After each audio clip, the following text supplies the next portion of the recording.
Hello and welcome back to another video of me putting Lance Armstrong in the thumbnail, despite the fact that he wasn't actually in the race.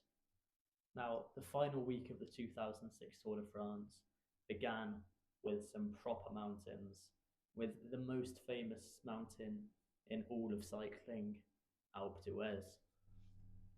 Now, Alpe d'Huez is famous for its characteristic 21 hairpin bends, each of which containing the name of a winner of that stage during previous editions of the Tour de France, and one of them containing the entire drinking population of the Netherlands.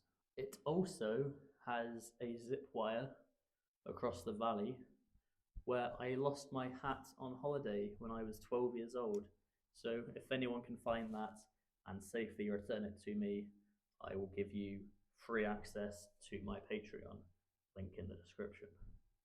The stage was contested by Frank Schleck and Damiano Cunego, with Schleck just edging him out to the line, although he did slightly ruin his victory by making a face as he crossed the line that looked a bit like he was having a difficult poo. Behind them, the GC favourites were scattered across the mountain. Floyd Landis and Andreas Kloden were the best of them, beating Carlos Sastre by 25 seconds. Leipheimer was 39 seconds back, and after his triumphant victory in the Cold War, Denis Menchov lost over a minute.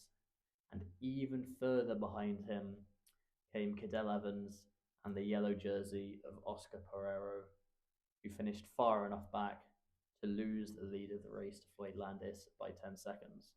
So, after previously losing the yellow jersey after just 2 stages, would Landis be able to hold on to it for longer this time? Would he fuck? It did not even last 24 hours, although this time it wasn't by choice that he lost the yellow jersey, it was entirely a skill issue. He was unable to respond to an attack by Carlos Sastre with 10 kilometers to go, even though the rest of the contenders were able to do so with relative ease.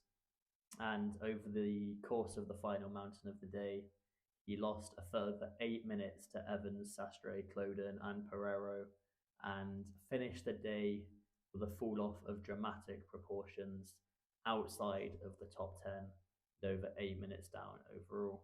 At this point, all of the performance-enhancing drugs in the world would not be enough to help Floyd Landis win from this position.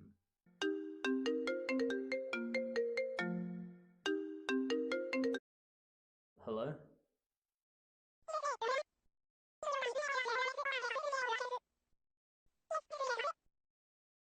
My mistake. Apparently, all of the performance-enhancing drugs in the world would be enough to help Floyd Landis win the Tour de France from this position. But before we get to that, it is time for word of the day. And today's word of the day is subtle. The Cambridge Dictionary defines subtle as being achieved in a quiet way that does not attract attention to itself and is therefore good or clever. For example, if I were trying to draw attention to the fact that I have a Patreon by offhandedly mentioning it a few times throughout the video, that would be subtle. What would not be subtle is attacking on the first of 5 mountains the following day, holding off the entire peloton who were trying to chase you down for 100 kilometers and end up beating them single-handedly by more than 7 minutes and ending the day only 30 seconds behind the yellow jersey. With that done, there were only 3 stages left, on the first of which Matteo Tessato did what his team leader Tom Boonen could not and managed to win a stage for Quick-Step. The penultimate stage was the last chance for any changes in the overall leaderboard, with another 50-kilometer time trial, which was won again by Sergej Honchar, beating his teammate Andreas Kloden, who rode well enough to get into a podium position overall. Oscar Pereiro put in an admirable performance, with the time trial of his career coming in fourth place on the stage.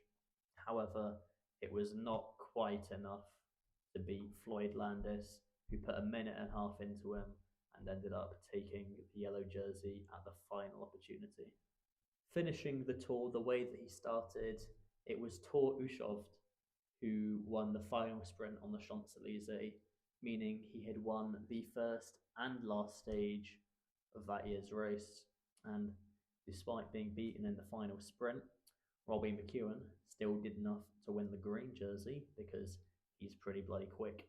And so that is the end of the 2006 Tour de France, with the win going to Floyd Landis. But hang on, why is there still 2 minutes left in the video? Well, ladies and gentlemen, that is because Floyd Landis is a dirty, cheating bastard and ended up failing a drugs test on the stage where he rode 7 minutes away from the peloton, surprising absolutely nobody.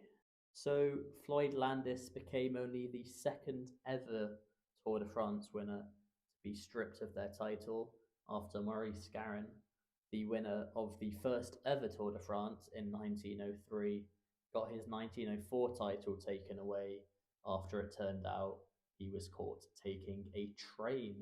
So, did Floyd Landis follow in the footsteps of a rider like David Miller, who got caught doping, served their ban, and then returns to a respectable racing career afterwards?